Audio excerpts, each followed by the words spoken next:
Hello friends, I am Ishika. If you like my video, please like and subscribe. Our today topic is journal part 15. तो इस part में हम question number 14 देखेंगे। ये 14A है। Question number 14 में दो दिया गया है, एक 14A और एक 14B। तो इस पार्ट में हम क्वेश्चन नंबर 14A देखेंगे। ये प्रैक्टिकल क्वेश्चन है डीके गोल बुक का। अगर आपके पास डीके गोल बुक नहीं है तब भी आप इस वीडियो को देख सकते हैं, क्योंकि इसका जो क्लियर इमेज है क्वेश्चन के साथ सॉल्यूशन का मैं इंस्टाग्राम पे अपलोड कर देती हूँ। इंस्टाग्राम का लिंक डिस्क्रिप्शन बॉक्स में होगा, वहाँ पे आप जाके देख सकते हो, या तो आप मेरे यूट्यूब चैनल के कम्युनिटी में भी जा कर के इसका क्वेश्चन और सॉल्यूशन दोनों साथ में देख सकते हो, उसका इमेज। ठीक है, तो क्वेश्चन नंबर 14 देखते हैं। 14A, यहाँ पे जर्नल एंट्री पास करना है। बैलेंसेस अपीयर किया गया है, किसके बुक में बनाना है? राधिका ट्रेडर्स जो है उसके बुक में जर्नल एंट्री पास करना है। दिया गया है 1 अप्रैल 2017 को एसेट्स इतना अवेलेबल है, लायबिलिटीज़ ये अवेलेबल है। फिर बोल रहा है इन अप्रैल 2017 में ही कुछ ट्रांजैक्शन दिए गए हैं, तो इसका जर्नल एंट्री पास करना है। नेक्स्ट पेज में भी कुछ ट्रांजैक्शन दिए गए, तो उसको भी देख लेते हैं। तो ये बाकी का बचा हुआ क्वेश्चन है 14A का। ठीक है, तो इसका सॉल्यूशन देखते हैं। तो ये है 14A का सॉल्यूशन। सबसे पहले ऊपर जर्नल लिख देंगे, जिसके बुक में बना रहे होंगे इसका नाम लिख देंगे। तो in the books of Radhika traders, proforma में डेट लिख देंगे सबसे पहले। फिर पर्टिकुलर्स, LF डेबिट का अमाउंट, क्रेडिट का अमाउंट। तो फर्स्ट ट्रांजेक्शन का आप डेट देखो। अब क्वेश्चन को अच्छे से देखना, ऊपर दिया गया है कि कुछ बैलेंसेज अपीयर किया गया है, मतलब कुछ बैलेंसेज दिया गया है अप्रैल 1 का 2017 दिया गया है, एसेट्स दिया गया और एक लायबिलिटीज़। जैसा कि मैंने आपको बहुत पहले वाले वीडियो में बताया था कि एसेट्स क्या होता है, लायबिलिटीज़ क्या होता है। मैंने आपको दो रूल बताया था जर्नल एंट्री पास करने, एक गोल्डन रूल और एक मॉडर्न रूल। मॉडर्न रूल में मैंने बताया था एसेट्स लायबिलिटीज़ होता है, कैपिटल होता है, इनकम होता है और एक्सपेंसेस होता है। तो उसमें एसेट्स क्या होता है? इन फ्यूचर जिससे पैसा मिले उसको एसेट्स कहा जाता है। और लायबिलिटीज़ क्या होता है? इन फ्यूचर पैसा पे करना हो उसको लायबिलिटीज़ कहते हैं। ठीक है, तो यहीं पे एसेट्स का बैलेंसेस दिया गया है और लायबिलिटीज़ का। तो एसेट्स के लिए मैंने रूल बताया था कि जब एसेट्स इंक्रीज़ हो तो उसको डेबिट करते हैं, और जब लायबिलिटीज़ इंक्रीज़ हो तो उसको क्रेडिट करते हैं। तो उसी से रिलेटेड एंट्री पास होगा। फर्स्टली तो हम लोग डेट डाल देंगे, 2017 दिया गया अप्रैल 1, तो आप सबसे पहले डेट डाल दो। फिर एसेट्स जब इंक्रीज़ हो तो उसको डेबिट करना होता है, तो जितना भी एसेट्स गिवन है उसको डेबिट कर देंगे, जो भी लायबिलिटीज़ गिवन है उसको क्रेडिट कर देंगे, क्योंकि लायबिलिटीज़ जो होता है उसका क्रेडिट बैलेंस होता है। जब वो इंक्रीज़ करता है तो डेबिट, जब वो इंक्रीज़ करता है तो उसको क्रेडिट किया जाता है। और नेक्स्ट थिंग, अगर आपने मेरा पहले वाला वीडियो नहीं देखा है तो शुरू से लेके सारा वीडियो देख लेना, तब आपको बहुत अच्छे से सारा कंसेप्ट क्लियर होगा, क्योंकि मैंने बहुत कुछ स्टार्टिंग वाले वीडियोज़ में बहुत इंपॉर्टेंट चीज़ें बताई है। तो एसेट्स यहाँ पे गिवन है कैश 8000, तो यहाँ पे कैश की जगह कैश इन हैंड लिख देंगे, अकाउंट डेबिट 8000। फिर कैश एट बैंक गिवन है 7000, इसको भी डेबिट कर देंगे, सारा एसेट्स डेबिट होगा। फिर स्टॉक गिवन है, स्टॉक 30,000। फिर यहाँ पे डेटर्स गिवन है, डेटर्स क्या होता है? इन फ्यूचर जिससे पैसा मिले उसको डेटर्स कहा जाता है। तो इन फ्यूचर जिससे पैसा मिले उसको एसेट्स भी कहा जाता है। और यहाँ पे डेटर्स में 36,000 गिवन है, और उस डेटर्स में दिया गया है एक मोहन, एक सोहन और एक दिनेश। तो लिख देंगे Mohan debit, Sohan debit, Dinesh debit. Mohan का दिया गया 10,000, सोहन का 12,000 और दिनेश का 14,000। फिर फर्नीचर लिख देंगे 5,000। बिल्डिंग दिया गया है, ये भी एसेट्स है, 25,000। और ये आप समझ भी सकते हो ये एसेट्स है, ये सब चीज़ों से पैसा मिलता है फ्यूचर में, इसीलिए ये सब एसेट्स है। तो सारा एसेट्स को डेबिट किया गया है। नेक्स्ट, लायबिलिटीज़ में दिया गया क्रेडिटर्स। एक होता है डेटर्स और एक होता है क्रेडिटर्स। इन फ्यूचर जिससे पैसा मिले उसको डेटर्स कहा जाता है, इन फ्यूचर जिसको पैसा पे करना हो उसको क्रेडिटर्स कहा जाता है। और जो डेटर्स होता है वो एसेट्स होता है, और जो क्रेडिटर्स होता है वो लायबिलिटीज़ होता है। और लायबिलिटीज़ का जैसा कि मैंने बताया क्रेडिट बैलेंस होता है, जब वो इंक्रीज़ करता है तो क्रेडिट। तो यहाँ पे नाम दिया गया एक एक्स और एक वाई। एक्स का दिया गया 5,000, वाई का 6,000, तो 2x लिख देंगे 5,000, 2y 6,000। अब आप ऐड करो तो एसेट्स को ऐड करोगे तो ज़्यादा आएगा, और लायबिलिटीज़ तो यहाँ दो ही गिवन है, एक एक्स और एक वाई। 5000 प्लस 6000 11,000 ही होता है, और ये ज़्यादा होता है। तो एसेट्स में से लायबिलिटीज़ को माइनस कर दो, तो जितना आएगा बैलेंस निकल करके उसको कैपिटल अकाउंट में ट्रांसफ़र करना होता है, ठीक है।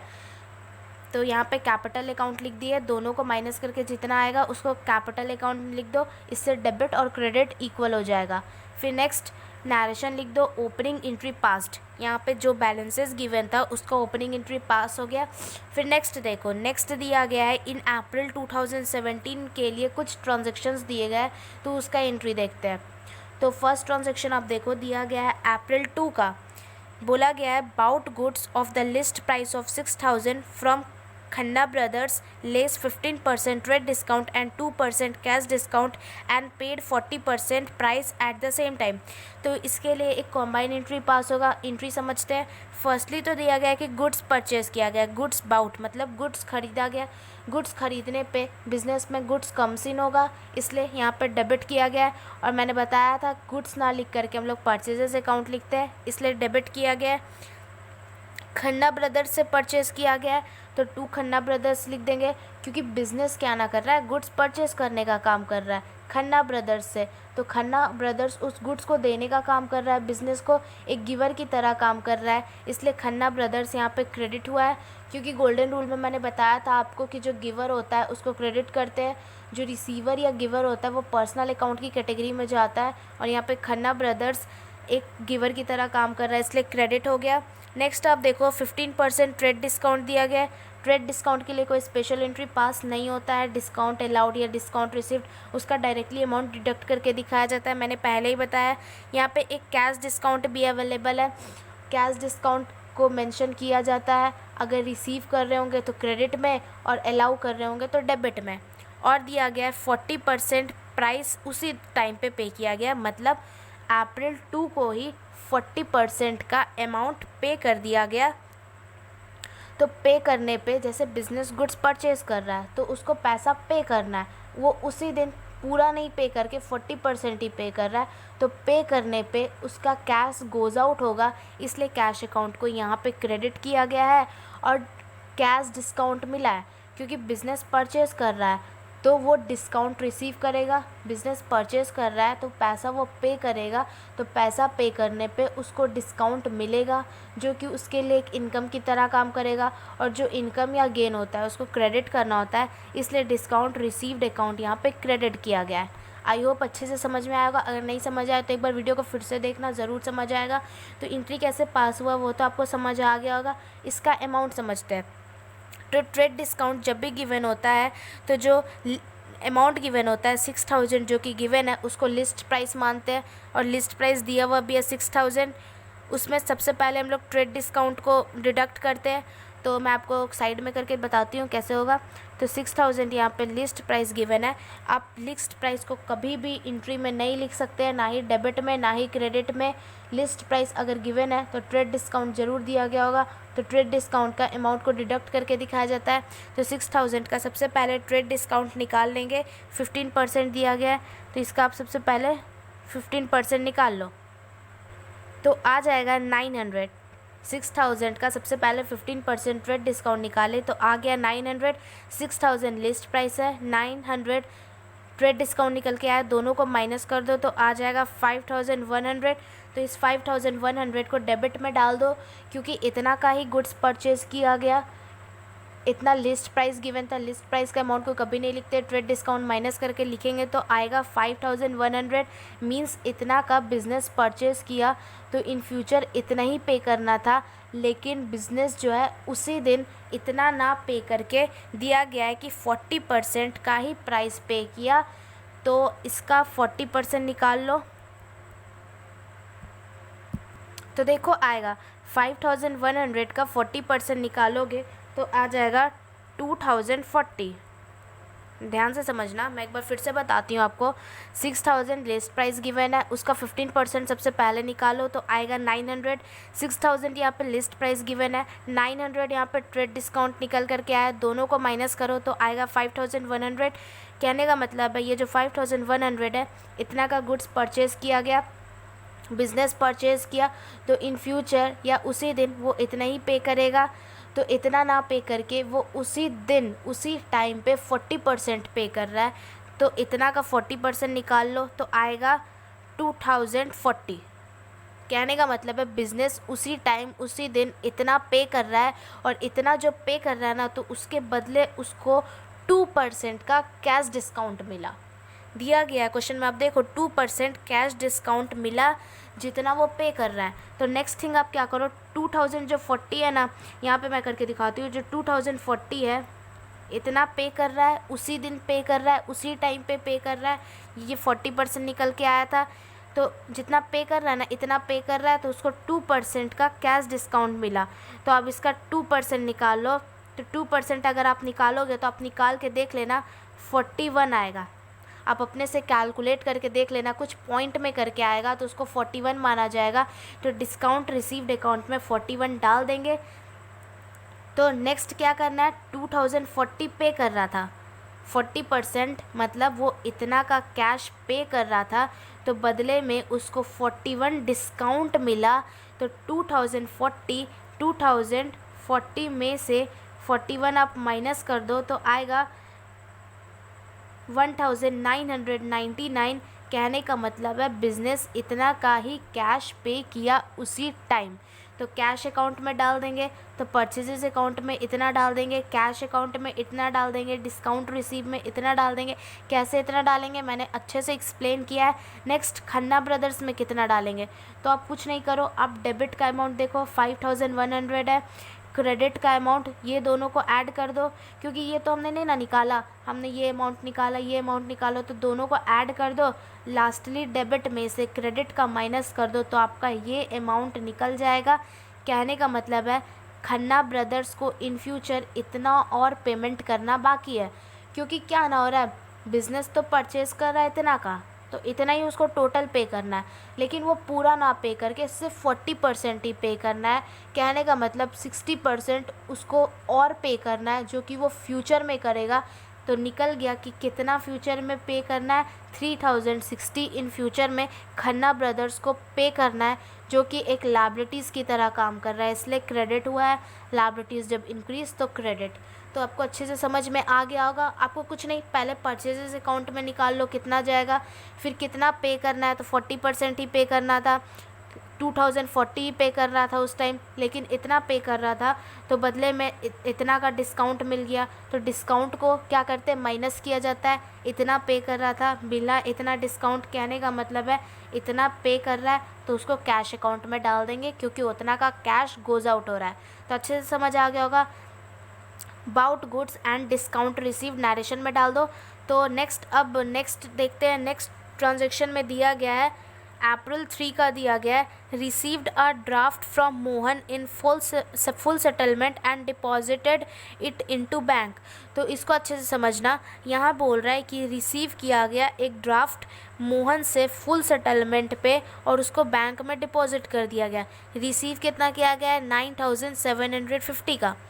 तो आपको समझ नहीं आ रहा होगा मोहन से क्यों रिसीव किया गया। तो देखो ऊपर देखो, ऊपर मैंने मोहन लिखा है, कितना 10,000। क्या है, मोहन एक एसेट्स की तरह काम कर रहा था, क्योंकि ये एसेट्स में गिवन था। एसेट्स वो होता है जिससे इन फ्यूचर पैसा मिले, तो बिज़नेस के लिए मोहन नाम का एसेट्स था 10,000 का। कहने का मतलब है इन फ्यूचर मोहन से 10,000 रुपीज़ मिलना था, तो वही मोहन से पैसा मिला अप्रैल 3 को। कितना मिला, 9750 ही मिला, ऐसा दिया गया है। फुल सेटलमेंट में कहने का मतलब है कि इसका अकाउंट अब क्लोज़ कर दिया गया, इसका बुक अब क्लोज़ कर दिया गया, इससे अब कोई पैसा नहीं मिलने वाला। तो इसका अमाउंट कैसे लिखेंगे, इतना तो ऊपर आपको दिखा होगा। ऊपर में देखो कि मोहन डेबिट हुआ था 10,000 से, मोहन नाम का एसेट्स इंक्रीज़ हो रहा था 10,000 से, मीन्स मोहन से इन फ्यूचर 10,000 मिलना था। तो इस अप्रैल 3 को 9,700 बिज़नेस रिसीव किया फुल सेटलमेंट पे। कहने का मतलब इसके बाद अब उसको बिज़नेस को कुछ भी नहीं मिलने वाला, मोहन से जितना मिलना था मिल चुका है। तो इसके लिए कैसे एंट्री पास करेंगे। और नेक्स्ट थिंग दिया गया है कि चेक से डिपॉज़िट कर दिया गया बैंक में। बैंक में डिपॉज़िट करने पे बैंक बैलेंस इंक्रीज़ करेगा। यहाँ दिया गया था कि ड्राफ्ट रिसीव किया मोहन से, उसको डिपॉजिट कर दिया गया बैंक में। तो बैंक में डिपॉजिट करने पे बैंक में कम सीन होगा, इसलिए बैंक अकाउंट को यहाँ पे डेबिट किया गया है। या आप ऐसे भी समझ सकते हो बैंक नाम का एसेट्स इंक्रीज़ होगा, क्योंकि बैंक एक एसेट्स की तरह काम करता है। तो बैंक नाम का एसेट्स इंक्रीज़ होने पे बैंक अकाउंट को डेबिट किया गया। डिस्काउंट अलाउड अकाउंट डेबिट करेंगे, क्योंकि यहाँ पे बिज़नेस जो है उसको मोहन से 10,000 का अमाउंट रिसीव करना था, लेकिन वो रिसीव कर रहा है एक्चुअली 9,750 का ही रहा, 250। कहने का मतलब है बिज़नेस इतना डिस्काउंट दे दिया, क्योंकि बिज़नेस को पैसा मिलना था और उसको कम पैसा मिल रहा है, कम पैसा मिल रहा है। कहने का मतलब है वो कुछ डिस्काउंट दिया, डिस्काउंट इतना दिया, तो इसको डिस्काउंट अलाउड में डाल देंगे। टू मोहन, मोहन क्रेडिट इसलिए हुआ है क्योंकि मोहन एक गिवर की तरह काम कर रहा है, कैश या कैश को देने का काम कर रहा है।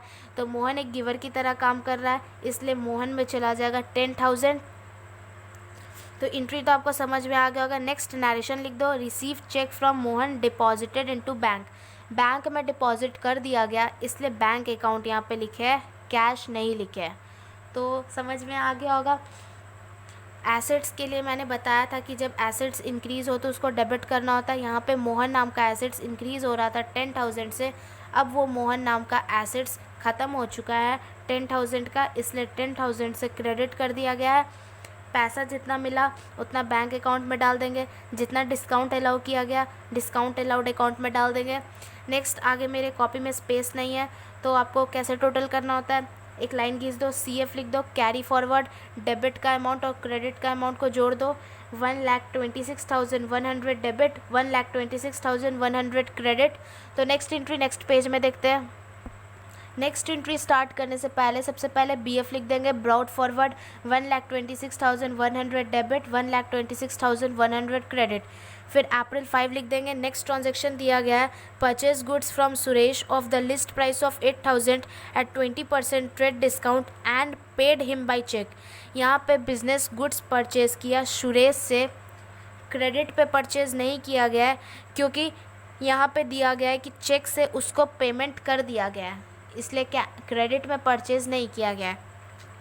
लिस्ट प्राइस गिवन है, 20% ट्रेड डिस्काउंट गिवन है। तो सबसे पहले एंट्री पास कर देंगे, purchases account debit to bank account, goods purchase करने पे बिजनेस पे गुड्स कम से, इसलिए डेबिट, और पे किया गया चेक से, तो पे करने पे बैंक चेक से मतलब बैंक यूज़ हो रहा है, तो बैंक गोज आउट होगा, इसलिए क्रेडिट किया गया है। या पेमेंट करने पे बैंक बैलेंस घटेगा, इसलिए बैंक अकाउंट को यहाँ पे क्रेडिट किया गया है। नरेशन लिख दो, being goods purchases and payment made by cheque. Amount कैसे लिखेंगे, तो जैसा कि मैंने बताया लिस्ट प्राइस का अमाउंट कभी भी नहीं लिखा जाएगा, जो ट्रेड डिस्काउंट गिवन होगा उसका अमाउंट को डिडक्ट करके लिखा जाएगा। तो यहाँ पे 8,000 गिवन है, यहाँ पे आप देखो 8,000 गिवन है list price, 20% trade discount given है, तो इसका अमाउंट आप निकाल लो, आ जाएगा 1,600। फिर 8,000 में से 1,600 को माइनस कर दो, आ जाएगा 6,400 डेबिट, 6,400 क्रेडिट। कैसे हुआ, 8,000 लिस्ट प्राइस था, 20% उसका निकाले तो 1,600 आया। लिस्ट प्राइस है 8,000, 1,600 है ट्रेड डिस्काउंट, माइनस किए आ गया 6,400, उससे डेबिट और क्रेडिट कर देंगे। तो आपको समझ आ गया होगा। नेक्स्ट आप देखो अप्रैल 8 का transaction, sold goods and received a cheque 25,000। कहा जा रहा है यहाँ पे कि गुड्स बेचा गया। अब बिज़नेस गुड्स को बेचेगा या आप या कोई भी गुड्स को बेचेगा तो पैसा मिलेगा। तो यहाँ पे गुड्स बेचने पे चेक रिसीव किया गया, लेकिन यहाँ पे चेक सिर्फ रिसीव किया गया है, उसको बैंक में डिपॉजिट अभी तक नहीं किया गया है, इसलिए एंट्री पास हुआ है checks in hand account debit. यहाँ पे आपको समझ आ रहा होगा कि यहाँ पे बैंक अकाउंट क्यों नहीं लिखे, यहाँ तो चेक से रिसीव किया है, तो बैंक अकाउंट इसलिए नहीं लिखा गया है क्योंकि यहाँ पे चेक तो रिसीव किया है लेकिन उसको डिपॉजिट नहीं किया गया है बैंक में, इसलिए चेक इन हैंड लिखेंगे। Debit to sales account, goods बेचने पे गुड्स गोज आउट होगा बिजनेस से, इसलिए क्रेडिट किया गया है। चेक रिसीव करने पे कम सीन होगा चेक, तो डेबिट किया गया है 25,000 debit 25,000 credit being goods sold and cheque received. Next देखो अप्रैल 10 का ट्रांजैक्शन में दिया गया है deposited the above cheque into bank. यहाँ पे अप्रैल 8 में दिया गया था कि गुड्स बेचा गया और चेक रिसीव किया गया। यहाँ पे बोल रहा है कि जो चेक मिला था रिसीव किया गया था उसको बैंक में डिपॉजिट कर दिया गया है। तो ये दोनों एंट्री एक दूसरे से इंटर रिलेटेड था।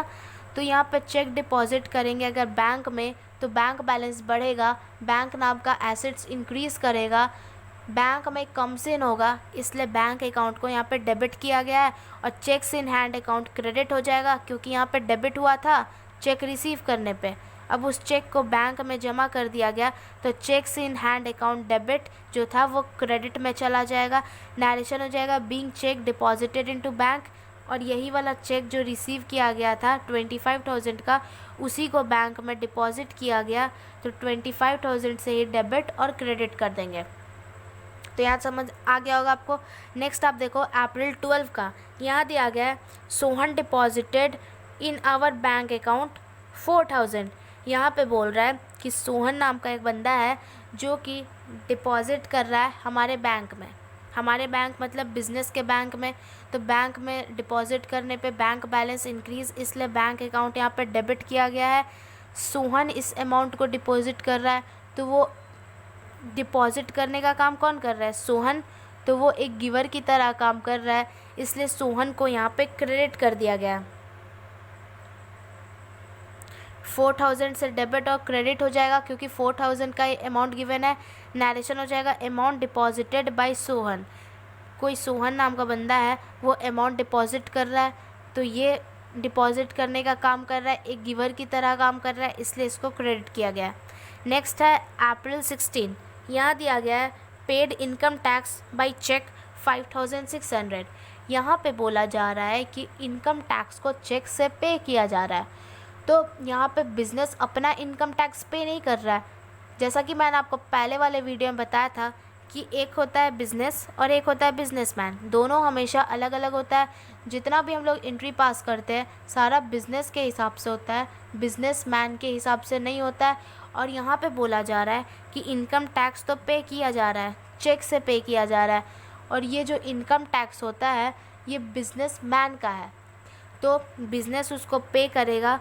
तो अगर जो प्रोप्राइटर है, प्रोप्राइटर मतलब बिजनेसमैन जो है, उसका अगर घरेलू उपयोग का चीज़ को बिज़नेस पे करेगा तो उसके लिए ड्राइंग्स अकाउंट यूज़ किया जाता है जो कि बिज़नेस के लिए एक एक्सपेंस की तरह काम करता है, इसलिए तो डेबिट हुआ है। और बैंक अकाउंट क्रेडिट हो गया है क्योंकि पे किया जा रहा है चेक से। चेक से पे करने पे बैंक बैलेंस घटेगा, इसलिए बैंक अकाउंट को क्रेडिट किया गया है। 5,600 debit 5,600 credit. Income tax paid by cheque. तो आपको समझ में आ गया होगा। इनकम टैक्स ना लिख करके ड्राइंग्स इसलिए लिखा गया है क्योंकि इनकम टैक्स बिजनेसमैन का पे किया जा रहा है। तो बिजनेसमैन बिजनेस के लिए एक एक्सपेंसेस है। अगर बिजनेसमैन का इनकम टैक्स है मतलब उसके घरेलू उपयोग का चीज़ है, तो उसको अगर बिज़नेस पे करेगा तो उसके लिए ड्राइंग्स वर्ड यूज़ होता है, इसलिए यहाँ पे ड्राइंग्स अकाउंट को डेबिट किया गया। नेक्स्ट देखो आप अप्रैल 20 का, यहाँ पे दिया गया है कि received a cheque from Sohan and sent into bank 7,800 discount allowed 200। तो इसको आप समझो, यहाँ पे बोल रहा है ना कि चेक रिसीव किया गया सोहन से और उसको बैंक में भेज दिया गया 7,800 का, डिस्काउंट अलाउड 200 है। तो चेक रिसीव करने पे बैंक बैलेंस बढ़ेगा, इसलिए बैंक अकाउंट को यहाँ पे क्रेडिट कर दिया गया 7,800 से। डिस्काउंट अलाउड हमेशा डेबिट होता है, डिस्काउंट रिसीव्ड हमेशा क्रेडिट होता है, और यहाँ पे साफ साफ डिस्काउंट अलाउड गिवन है तो उसको डेबिट कर देंगे 200 से। सोहन से अमाउंट रिसीव किया जा रहा है तो सोहन एक गिवर की तरह काम कर रहा है, इसलिए सोहन को यहाँ पे क्रेडिट कर देंगे। दोनों अमाउंट को ऐड कर दो, डेबिट इक्वल हमेशा होगा क्रेडिट के, तो 8,000 चला जाएगा क्रेडिट पे। नरेशन हो जाएगा being amount receive from Sohan and discount allowed. यहाँ पे साफ साफ दिया गया था बैंक में भेज दिया गया, सेंड कर दिया गया, इसलिए यहाँ पे बैंक अकाउंट लिखा गया। फिर आगे कॉपी में स्पेस, आपका जहाँ पे कॉपी आगे मतलब जो पेज में आप स्टार्ट किए हो, अगर वो पेज आपका जहाँ पे भरे तो वहाँ पे एक लाइन खींच देना। जैसे मेरा यहाँ पे ख़त्म हुआ है तो मैंने यहाँ पे लाइन खींच के CF लिखा है। तो अगर आपका नहीं भी भरा हो तो मेरे जैसा लाइन खींच के CF नहीं लिखना। नेक्स्ट पेज में स्टार्ट जब करना हो तभी लाइन खींच के CF लिखना। CF का मतलब कैरी फॉरवर्ड होता है। डेबिट का अमाउंट क्रेडिट का अमाउंट को जोड़ दो तो आ जाएगा 2,100,000 डेबिट, 2,100,000 क्रेडिट। तो नेक्स्ट एंट्री नेक्स्ट पेज में देखते हैं। तो नेक्स्ट एंट्री स्टार्ट करने से पहले सबसे पहले BF लिख दो। ब्राउट फॉरवर्ड होता है, इसका मतलब 2,100,000 डेबिट था, 2,100,000 क्रेडिट। तो फिर नेक्स्ट देखो, नेक्स्ट ट्रांजेक्शन है अप्रैल 21 का। यहाँ पे दिया गया है withdraw from bank for office 2,000, for private use 4,000। तो इसको अच्छे से समझना। विड्रॉ फ्रॉम बैंक मतलब बैंक से पैसा निकाला गया, ऑफिस यूज़ के लिए निकाला गया 2,000 और प्राइवेट यूज़ के लिए निकाला गया 4,000। प्राइवेट यूज़ का मतलब हो गया कि बिजनेसमैन अपने घरेलू उपयोग के लिए पैसा निकाल रहा है बैंक से। तो कैश अकाउंट डेबिट कर देंगे, ड्राइंग्स अकाउंट डेबिट कर देंगे, टू बैंक अकाउंट क्रेडिट कर देंगे। क्योंकि यहाँ पे अमाउंट निकाला जा रहा है बैंक से, तो विड्रॉ किया जा रहा है बैंक से, तो बैंक से पैसा निकालने पे बैंक बैलेंस घटेगा, इसलिए बैंक अकाउंट क्रेडिट हुआ है। और पर्सनल यूज़ के लिए निकालने पे बिज़नेस के लिए एक्सपेंसेस हो रहा है, बिज़नेस को एक्सपेंसेस हो रहा है तो वो डेबिट होगा। इतना तो पता है, एक्सपेंसेस या लॉसेस डेबिट होता है। और घरेलू उपयोग के लिए पर्सनल यूज़ के लिए निकाले अगर बिजनेसमैन तो उसके लिए ड्राइंग्स अकाउंट यूज़ करते हैं। और ऑफिस यूज़ के लिए भी निकाला गया 2,000 का अमाउंट, तो कैश अकाउंट लिखेंगे। क्योंकि बिज़नेस जो है उसका जो ऑफिस है उसके खर्च के लिए पैसा निकाला गया, तो उसके खर्च के लिए पैसा निकालने पे बिज़नेस में कैश आएगा। कहने का मतलब है ना कि बिज़नेस का जो बैंक अकाउंट है ना, वो अपने बैंक अकाउंट में से पैसा निकाल रहा है अपने ऑफिस यूज़ के लिए, तो बैंक अकाउंट घटेगा और ऑफिस में आएगा तो बिज़नेस का कैश बढ़ेगा।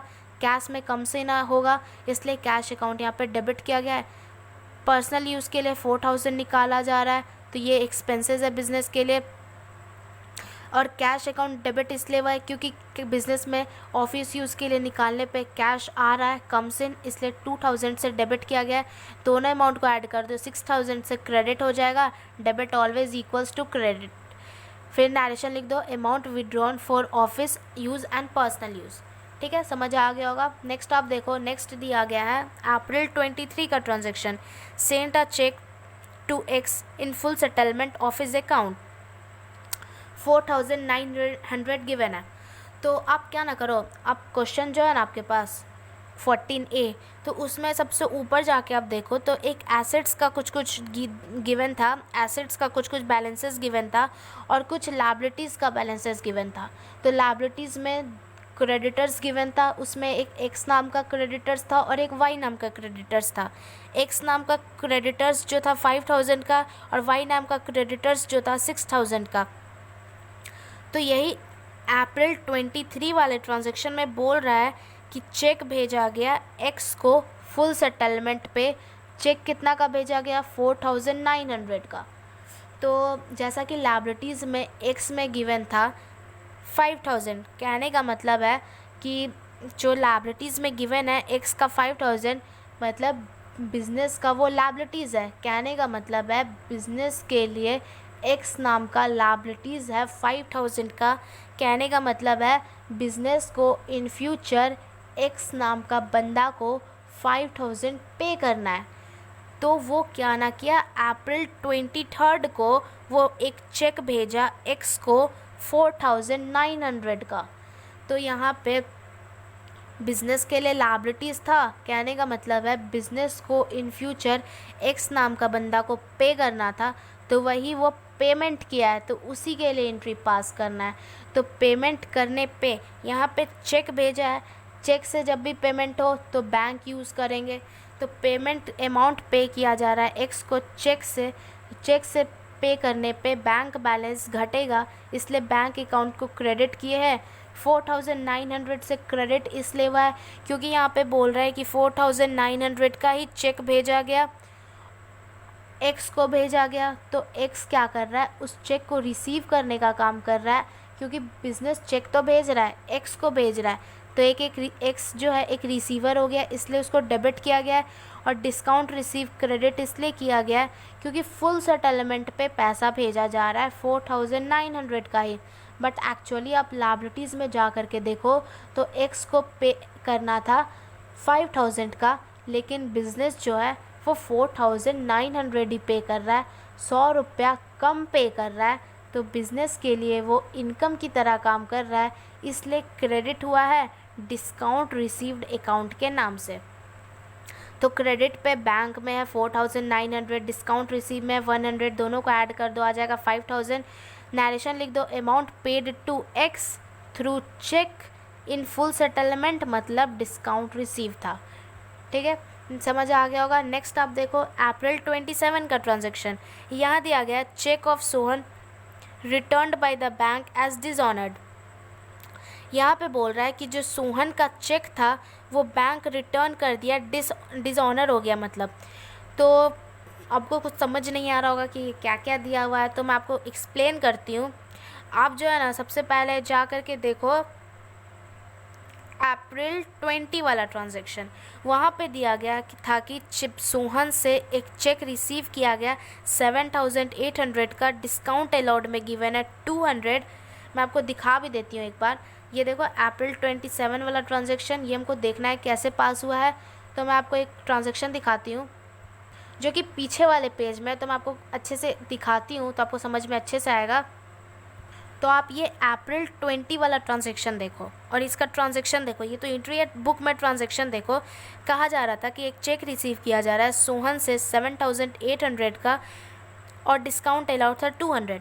तो उसके लिए हमने ये एंट्री पास किया था। चेक रिसीव करने पे बैंक अकाउंट डेबिट हो गया था, डिस्काउंट अलाउड डेबिट हो गया था टू सोहन। फिर आप नेक्स्ट देखो अप्रैल 27 वाला ट्रांजैक्शन, वहाँ दिया गया था चेक ऑफ सोहन, जो सोहन का चेक था ना रिटर्न कर दिया बैंक, क्योंकि वो चेक डिसऑनर हो गया। डिसऑनर का मतलब होता है वो चेक डूब गया, उससे कोई पैसा नहीं बढ़ा, कोई बैंक बैलेंस बढ़ा नहीं। जो भी चेक इस सोहन से मिला वो डिसऑनर हो गया, ख़त्म हो गया। कहने का मतलब है ये जो हम लोग एंट्री पास किए थे, ये एंट्री का सारा ट्रांजैक्शन ख़त्म हो चुका है। डिसऑनर का मतलब ही होता है ख़त्म हो चुका है। बैंक में इसका मतलब जैसे बैंक बैलेंस 7800 से बढ़ना चाहिए तो कुछ नहीं बढ़ा। वो हमारा मैसेज आया, नोटिफिकेशन आया कि अप्रैल 27 को जो सोहन नाम का बंदा से चेक रिसीव किया गया था वो डिसऑनर हो गया, वो ख़त्म हो गया चेक, उससे कोई फ़ायदा नहीं हुआ। तो आप इसका सिंपल सा उल्टा एंट्री पास कर दो। डिसऑनर गिवन हो तो उसके लिए जो नॉर्मल एंट्री पास किए होंगे, और जब वो डिसऑनर हो जाए तो इसका उल्टा एंट्री पास कर दो। उल्टा एंट्री का मतलब है कि बैंक अकाउंट और डिस्काउंट अलाउड अकाउंट जो डेबिट हो रहा था, इस दोनों को क्रेडिट कर दो, और जो सोहन क्रेडिट हो रहा था उसको डेबिट कर दो सेम अमाउंट से। तो इसके लिए क्या एंट्री पास करेंगे वो देखते हैं। तो इसके लिए सिंपल सा एंट्री पास कर दो, Sohan debit 8000 to bank account 7800 to discount allowed account 200। क्योंकि सोहन क्रेडिट हो रहा था 8000 से तो उसको डेबिट कर देंगे, और बैंक अकाउंट और डिस्काउंट अलाउड डेबिट हो रहा था तो उसको क्रेडिट कर देंगे। नरेशन लिख देंगे, जो चेक रिसीव हुआ था सोहन से वो डिसऑनर हो गया, ख़त्म हो गया। ख़त्म होने के लिए उसका उल्टा एंट्री पास करेंगे तो वो एंट्री वो ट्रांजेक्शन ख़त्म हो जाएगा। तो नेक्स्ट देखो आप अप्रैल 28 वाला ट्रांजैक्शन, वहाँ दिया गया था Dinesh was declared insolvent and a payment of 60 पैसा in a rupees received from his state by a cheque. तो इसको समझने का आप कोशिश करो, ये भी थोड़ा अलग टाइप का ट्रांजैक्शन गिवन है बट बहुत ईजी है, तो तोड़ तोड़ के समझते हैं। दिनेश नाम का जो बंदा है, अब देखो दिनेश कहाँ से आ गया, तो आप 14A वाला जो क्वेश्चन है उसके सबसे स्टार्टिंग में जा कर के देखो कि एसेट्स का जो बैलेंस गिवन था उसमें एक डेटर्स था दिनेश नाम का 14000 का, आपको दिख रहा होगा। आप एसेट्स में जा कर के देखो कि डेटर्स 36000 गिवन था, एक था मोहन, एक था सोहन और एक था दिनेश। तो दिनेश का दिया गया 14000, मतलब बिजनेस के लिए दिनेश नाम का एसेट्स 14000 से इंक्रीज़ था। कहने का मतलब है कि उस दिनेश से बिज़नेस को 14000 का पैसा मिलने वाला था बट अभी तक मिला नहीं है। तो यहाँ पे कहा जा रहा है अप्रैल 28 में क्या क्या मिला। तो बोल रहा है कि दिनेश से 14,000 तो मिलना था, लेकिन बेचारा इंसॉल्वेंट हो गया। इंसॉल्वेंट कहने का मतलब है कि वो पैसा उतना देने लायक नहीं रहा। वो पे किया, लेकिन ऐसा नहीं है 14,000 का 14,000 मेरा पूरा पैसा डूब गया, नहीं। वो कुछ पैसा पे किया, वो 60 पैसा ही पे किया रुपी में अपना चेक से। मतलब पहला तो देखो चेक से, पहला ध्यान से समझो, जो दिनेश नाम का बंदा है उससे 14,000 बिज़नेस को रिसीव करना था, क्योंकि वो बिज़नेस के लिए एसेट्स था। लेकिन वो जो बंदा है वो इंसॉल्वेंट हो गया, मतलब पैसा देने लायक नहीं रहा 14,000। लेकिन वो ऐसा नहीं है कुछ भी नहीं दिया, वो 14,000 ना दे करके उसका 60 पैसा ही दिया, चेक से दिया। तो इसका एंट्री समझो, फिर मैं आपको अमाउंट एक्सप्लेन करती हूँ। तो यहाँ पे चेक से तो दिया, from his state by a cheque, लेकिन इस चेक को अभी तक डिपॉजिट नहीं किया गया है। बस बिज़नेस चेक को रिसीव कर लिया बट डिपॉजिट नहीं किया गया, तो उसको कैश ही मानते हैं। जब तक हो सकता है वो चेक आगे रिसीव ही, मतलब बैंक में जमा ही ना करे, तो बैंक अकाउंट नहीं लिखेंगे। जब तक वो डिपॉजिट ना किया जाए तो उसको बैंक अकाउंट ना लिख करके कैश अकाउंट डेबिट करेंगे, बैड डेब्ट्स अकाउंट डेबिट करेंगे to Dinesh. Cash account debit इसलिए हुआ क्योंकि कुछ 60 पैसा मिला, तो कम्स इन, इसलिए डेबिट। बैड डेब्ट्स कहने का मतलब है जो पैसा देने लायक नहीं रहा। इंसॉल्वेंट का मतलब क्या होता है कि बाद में नहीं मिलेगा, डिस्काउंट भी बिज़नेस दिया नहीं। इंसॉल्वेंट कहने का मतलब होता है कि वो पैसा डूब गया, तो जो डूब गया है पैसा उसके लिए बैड डेब्ट्स अकाउंट यूज़ करते हैं, और वो बिज़नेस के लिए नुकसान है, लॉस है। तो जितना भी एक्सपेंसेस या लॉसेस होता है उसको डेबिट करना होता है, इसलिए बैड डेब्ट्स अकाउंट डेबिट किया गया है। और पैसा जो रिसीव किया गया है ना 60 पैसा, वो दिनेश से रिसीव किया गया, तो एक गिवर की तरह काम कर रहा है, पैसा को देने का काम कर रहा है, इसलिए दिनेश यहाँ पे क्रेडिट हो गया। Bad debts return off and cash receive, cash receive तो cash receive, bad debts return off मतलब जो इंसॉल्वेंट था पैसा वो रिटर्न ऑफ हो गया, मतलब नहीं मिलेगा, उसका एंट्री पास करके उसको ख़त्म करते हैं। अमाउंट समझो, तो अमाउंट देखो कि एक्चुअली दिनेश से बिज़नेस को 14,000 मिलने वाला था। बिज़नेस का 14,000 का दिनेश नाम का एसेट्स इंक्रीज़ था, लेकिन 60 पैसा ही मिला। तो 60 पैसा का मतलब हो गया 60/100। आप इसका 60/100 निकालोगे तो आ जाएगा 8,400। तो ये 8,400 जो आया उसको डाल देंगे कैश अकाउंट पे, क्योंकि यहाँ पे बोल रहा है कि दिनेश नाम का जो बंदा है वो इंसॉल्वेंट तो हो गया, बैड डेब्ट्स तो हो गया, लेकिन ऐसा नहीं है वो 14,000 का 14,000 मेरा पूरा डूब गया, नहीं। वो 60 पैसा पे कर दिया। 60 पैसा कहने का मतलब 60/100 आप कर दो, 14,000 मिलना था तो 14,000 का आप 60/100 कर दो, 60 पैसा मतलब 60%, तो आ गया 8,400। इतना ही पैसा वो पे किया, तो बैंक में नहीं, बिज़नेस में इतना कैश कम से हुआ, इसलिए 8,400 से डेबिट कर देंगे। दिनेश क्रेडिट हुआ है 14,000 से, क्योंकि एक्चुअली दिनेश से 14,000 का ही पैसा मिलना था, लेकिन 60 पैसा ही वो पे किया, मतलब 8,400 ही वो पेमेंट किया। तो बाकी का पैसा कहाँ गया? तो 14,000 मिलना था बिज़नेस को, लेकिन मिला 8,400, बाकी का पैसा डूब गया। तो इतना माइनस इतना आप करो, मतलब 14,000 में से 8,400 माइनस करो, आ जाएगा 5,600। इसको डाल दो डेबिट में, बैड डेब्ट्स हो गया। कहने का मतलब है 5,600 का पैसा बिज़नेस का डूब गया, अब वो पैसा कभी नहीं मिलने वाला, क्योंकि दिनेश जिसको तो हम दिए, जो मेरे लिए एसेट्स था, वो तो इंसॉल्वेंट हो गया, अब तो देने लायक रहा नहीं, फिर भी वो इतना दे दिया, तो इतना पैसा डूब गया, इसलिए इसको डेबिट में डाल देंगे, बिज़नेस को इतना लॉस हो गया। तो अच्छे से आपको समझ आ गया होगा, मैंने बहुत अच्छे से समझाने का कोशिश किया। नेक्स्ट आप देखो, नेक्स्ट दिया गया है अप्रैल 30 में बैंक अलाउड इंटरेस्ट 350। यहाँ पे बोल रहा है कि बैंक जो है इंटरेस्ट दिया, बैंक एक अलाउड इंटरेस्ट मतलब बैंक जो है इंटरेस्ट दिया, तो इंटरेस्ट बैंक से मिलने पे बैंक बैलेंस बढ़ेगा, इसलिए बैंक अकाउंट डेबिट, और इंटरेस्ट मिल रहा है तो बिज़नेस के लिए इंटरेस्ट जो है एक इनकम की तरह काम कर रहा है, इसलिए यहाँ पे इंटरेस्ट को क्रेडिट कर दिया गया है। 350 debit 350 credit, allowed interest by bank. Lastly आप लाइन खींच दो CF, आपका जहाँ पे आगे पेज फुल हो वहीं पे लाइन खींचना, मेरा देखा देखी बीच में नहीं करना, बीच में कभी नहीं होता है, जब कॉपी में आगे जगह नहीं ना रहे तब ये करना होता है। तो लास्टली लाइन खींच दो, CF लिख दो, 2,33,450, 2,33,450 डेबिट क्रेडिट। तो नेक्स्ट एंट्री नेक्स्ट पेज में देखते हैं। नेक्स्ट एंट्री स्टार्ट करने से पहले सबसे पहले BF लिख दो, ब्रॉड फॉरवर्ड 2,33,450 डेबिट, 2,33,450 क्रेडिट। तो लास्ट एंट्री दिया गया है नेक्स्ट पेज में जो कि गिवन था, तो आपके बुक में देखो कहाँ है, अप्रैल 30 का ही दिया गया है। Paid for rent by cheque 1500, paid for travelling expenses by cheque 500। तो मैंने इसके लिए कॉम्बाइन एंट्री पास किया है। रेंट पे किया जा रहा है चेक से और ट्रैवलिंग एक्सपेंसेस भी चेक से पे किया जा रहा है। चेक से पे करने पे बैंक बैलेंस घटेगा, चेक से पेमेंट मतलब बैंक पे इफेक्ट पड़ेगा और पे करने पे बैंक बैलेंस घटेगा। बैंक एक एसेट्स की तरह काम करता है, जब उसका बैलेंस घटे डिक्रीज़ हो तो क्रेडिट करना होता है, इसलिए बैंक अकाउंट क्रेडिट किया गया। अमाउंट को भी छोड़ दो, एंट्री समझो, बैंक गोज़ आउट इसलिए क्रेडिट।